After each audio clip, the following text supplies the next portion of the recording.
El tema para este día miércoles sin duda alguna nos va a resultar conocido porque es algo que generalmente se nos dice, lo hemos escuchado, tal vez incluso lo hemos dicho y tiene que ver con echar toda nuestra ansiedad. Ya vamos a descubrir algunas cosas en la lección de este día, así que le invitamos a que nos acompañe en una oración.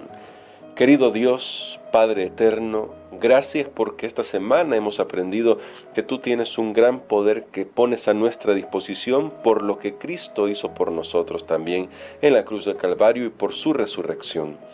Gracias, Padre, porque tú estás atento a nuestras necesidades, pero ayúdanos a saber qué es lo que nosotros tenemos que hacer y a hacerlo, Dios. Lo pedimos en el nombre de Jesús. Amén. Pastor Dani Perla, en el tema de hoy me resulta interesante una cosa. Todos hablamos sobre la necesidad de dejar nuestras cargas, de echarlas, de sacarlas así de nosotros, de ponerlas a un lado. Pero esto, como en la mayoría de los casos en los que uno trata de dar algún consejo, es más fácil decirlo que hacerlo. En primer lugar, ¿qué enseña la Biblia sobre echar las cargas y qué implica esto para nosotros? Es decir, ¿qué nos dice la Biblia sobre cómo deberíamos lidiar con esas cargas que llevamos todos los días? Muy bien, creo que esto hace referencia tanto a un texto, esa frase, echar las cargas, a un texto del Nuevo Testamento y también en el Antiguo Testamento, un salmo, y en el caso del Nuevo Testamento, en la epístola de Pedro. Realmente, hermano Gerson, lo que está pasando aquí en este contexto que estamos estudiando es que de alguna manera creemos que nos podemos arreglar. Nos podemos arreglar por nosotros mismos, con nuestros problemas y dificultades, o que nosotros pues estamos más interesados que otros en nuestras propias vidas. Pero el asunto es que aún creemos que más interesados que lo que Dios puede estar en nuestras vidas. Wow. Y ese es el problema. De hecho, a mí me llamó la atención un pensamiento que aparece ahí al principio de la lección, una placa que dice, ¿por qué orar cuando puedes preocuparte? Sí. No hay duda que esto es una ironía, ¿verdad? Sí, claro. Pues obviamente el que se preocupa y el que cree que puede resolverlo, ¿para qué va a orar? Si él está dando solución a sus problemas. Cree que lo está haciendo. O cree que lo va a lograr, aunque sabemos lo que sucede. Ahora, esa es la situación. De hecho, en el libro de Job hay una frase ahí, y yo leyendo también este libro, me doy cuenta que cuando nosotros creemos que Dios no puede ayudarnos o que Dios no responde, entonces dejamos de orar, dejamos de ir a Él, dejamos de depositar nuestras dificultades ante Él. De hecho, le pasó a los discípulos. Sí. Una vez estaban en una tormenta, Jesús estaba durmiendo en la barca y honestamente, Elena de White dice ahí en el deseado de toda la gente que a ellos se les olvidó que Jesús estaba con ellos ahí. Y cuando vino la tormenta, ¿qué comenzaron a hacer ellos? A tratar de solucionar, a sacar ellos. Muchos de ellos eran pescadores de profesión, así que sabían cómo operar durante la tormenta. Y su primer instinto fue actuar ellos, hacer ellos lo que podían hacer. Cuando ya no pudieron, cuando sus esfuerzos fueron vanos, fueron inútiles, y de repente un rayo iluminó la embarcación, ahí se acordaron, si aquí está Jesús, dijeron. Ahí lo despertaron, todos preocupados. Tal vez Pedro haya recordado esa ocasión, sí. Porque acusaron a Dios, mira, y no te importa cómo tú estás aquí durmiendo tranquilo. Y mira, nosotros, algunos piensan, bueno, Dios se murió, dijo alguien ahí una vez, porque le preguntaron por qué. Y dice, sí, porque mire todo el sufrimiento, mire todo el dolor, nadie hace nada, aparentemente, ¿verdad? En el concepto de esta persona. Por eso vale la pena recordar el consejo que tenemos en un texto para este día, en la primera epístola del apóstol Pedro, el capítulo número 5 y el versículo 7.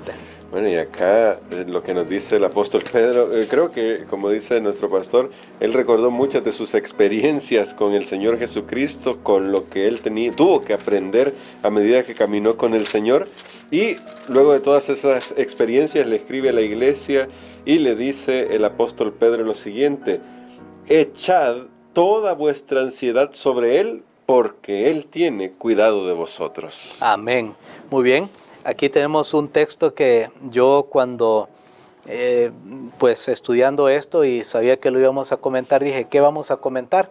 Y entonces yo pensé, no, hay que aceptar este texto así como está.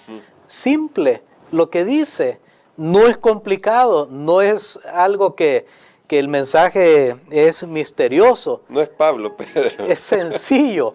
Dice, echad toda vuestra ansiedad sobre Él, porque Él tiene cuidado de vosotros. Pero usted me hacía una pregunta, al principio no la he olvidado todavía, y es ¿por qué siempre nos las arreglamos? ¿Qué se necesita para que nosotros, de verdad, sabiendo esto, que podemos echar? Que de paso, esta frase se refiere como, por ejemplo, cuando usted pone el mantel sobre la mesa, usted pone un mantel. La gente en aquellos tiempos, pues, tal vez no usaban manteles sobre la mesa, pero tal vez podían, por ejemplo, cuando ponían sobre un caballo una manta para subirse y sentarse ahí, a eso se refiere. Es un acto bien sencillo, echar. Cuando usted, pues, lanza algo para cubrir algo, Pedro dice, echad toda vuestra ansiedad sobre Él. Ahora, tengo que llevar todo a Dios. ¿Por qué? Porque Él cuida de mí. Eso es lo que está diciendo el apóstol Pedro. Pero yo tengo que creer que Él realmente cuida de mí. Pero hay un requisito.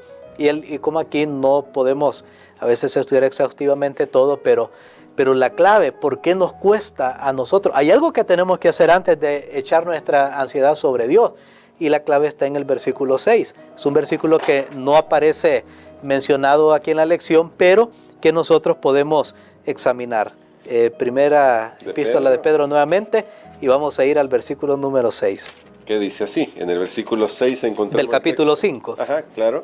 Humillaos pues bajo la poderosa mano de Dios para que Él os exalte a su debido tiempo. Amén.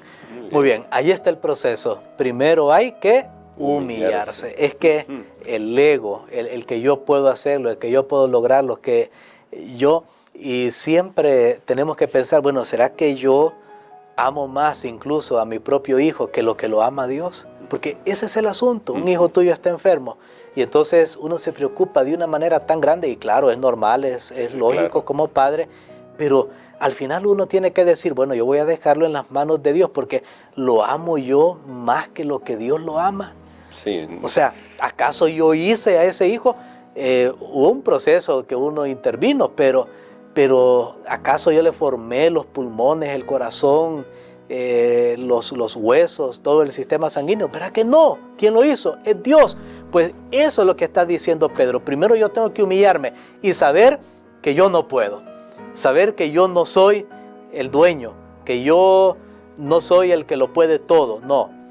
Una vez yo estoy humillado ante Dios, ahora sí va a ser posible echar toda mi ansiedad, toda mi angustia. ¿Por qué? Porque yo sé que Dios cuida de mí. Y Pedro está hablando especialmente en el contexto del sufrimiento de los cristianos. Sí. En el primer siglo ellos estaban sufriendo mucho y no hay duda que el sufrimiento también era un crisol para ellos, pero al final ellos pudieron soportar todo ese sufrimiento y llegaron a ser mártires. ¿Por qué? Porque ellos sabían que Dios les amaba, que su vida estaba en sus manos y que Dios deseaba lo mejor para ellos, aunque momentáneamente ellos pasaran por ciertas pruebas y dificultades. Por eso el verso 6 dice, a su debido tiempo Dios exaltará. Pero ahora, pastor, ¿será que el problema que enfrentamos es en realidad que, como usted decía, el texto es tan sencillo, no requiere una explicación que sea rebuscada, por usar una palabra, sino que simplemente nos hace una invitación? ¿Será por eso que nosotros al final decimos es demasiado bueno para ser verdad? Porque a veces sentimos que estas cosas decimos no podría ser tan sencillo.